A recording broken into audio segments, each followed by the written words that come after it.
Dengue সহ মশাবাহিত বিভিন্ন রোগ প্রতিরোধে জনসচেতনতা বৃদ্ধি এবং পরিচ্ছন্ন পরিবেশ গড়ে তুলতে ময়মনসিংহের ভালুকায় শুরু হয়েছে বিশেষ পরিষ্কার পরিচ্ছন্নতা কার্যক্রম। শনিবার সকালে ১৫৬ ময়মনসিংহ ১১ আসনে সংসদ সদস্য ফখরুদ্দিন আহমেদ বাচ্চুর সার্বিক দিক নির্দেশনায় ও তত্ত্বাবধানে ভালুকা উপজেলা প্রশাসন ও ভালুকা পৌরসভার যৌথ আয়োজনে এই কার্যক্রমের উদ্বোধন করা হয়।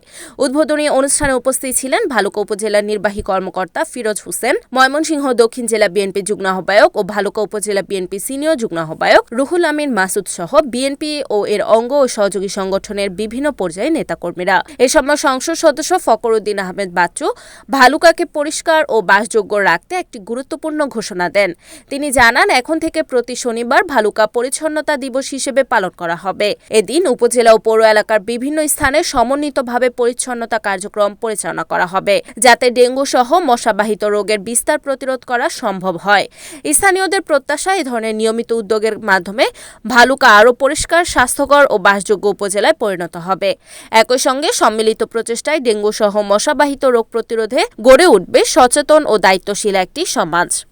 ১৪ই মার্চ আমরা শনিবার দিন ভালুকা উপজেলার ভালুকা পৌরসভা থেকে এই পরিচ্ছন্নতা কর্মসূচি আমরা শুরু করলাম। আমরা প্রতিদিন এবং আমরা প্রতি সপ্তাহে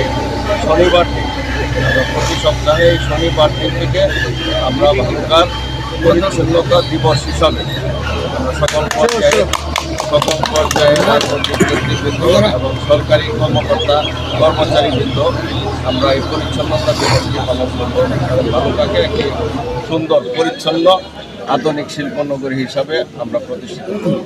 আজকে আমরা এবং উপজেলা নির্বাহী কর্মকর্তা মহোদয়, বাংলাদেশ জাতীয়তাবাদী দলের এবং তার অঙ্গ সংগঠনের সকল পর্যায়ের নেতৃবৃন্দ সহ ঐতিহ্যবাহী ভালুকার জাতীয় ঈদগাহ ময়দানের পরিষ্কার পরিচ্ছন্নতা কাজের যে শুভ উদ্বোধন শুরু হইল, সেই উদ্বোধনে আমি বাংলাদেশ গণ অধিকার পরিষদের একজন সংসদ সদস্য প্রার্থী হিসেবে উপস্থিত থাকতে পেরে নিজেকে ধন্য মনে করছি এবং আশা রাখি আগামী দিনে এই জাতীয় সংসদ সদস্যের হাত ধরেই ভালুকার একটি নতুন ভালুকা নির্মাণ হবে এবং এই শুধু ঈদগাহ ময়দান না, আমাদের সমগ্র ভালুকায় এই পরিষ্কার পরিচ্ছন্নতা অভিযান হবে। শুধু আজকে সংসদ সদস্য মহোদয় এবং উপজেলা নির্বাহী কর্মকর্তা মহোদয়ের উদ্দেশ্যে আরেকটি কথা বলবো, শুধু ময়লা পরিষ্কার করলেই হবে না, শরীরের ময়লা পরিষ্কার করলেই হবে না, এই ভালুকার মানুষের ভিতরের অন্তরে যে ময়লা জন্ম নিয়েছে সেই অন্তরের ময়লাগুলোকেও আমাদের পরিষ্কার করতে হবে। রিপোর্ট ইমন সরকার, NNTV, ময়মনসিংহ।